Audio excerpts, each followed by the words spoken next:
Musik talempong bagi masyarakat Minangkabau telah menjadi identitas dan hampir terdapat di setiap nagari-nagari.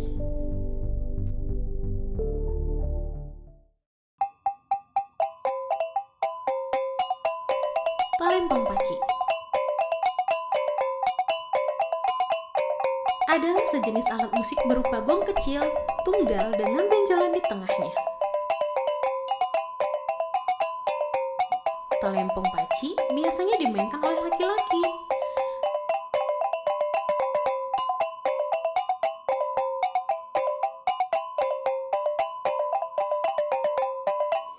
Masa kejayaan pertunjukan talempong Paci adalah pada tahun 1950-an.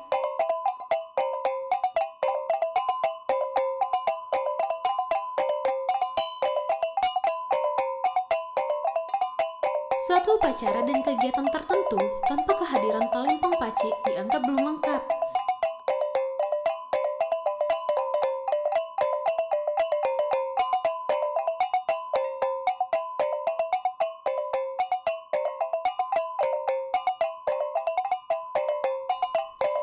Dalam upacara perkawinan atau penjemputan mempelai yang tidak diarak dengan talempong Paci akan menimbulkan tanda tanya bagi masyarakat.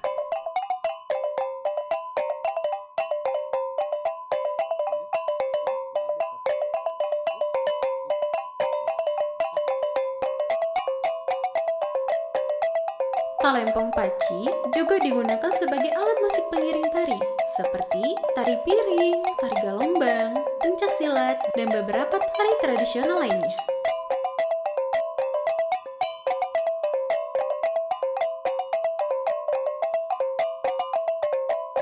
Selain itu, juga digunakan dalam pertunjukan teater rakyat atau teater tradisional yang disebut juga dengan rendeh.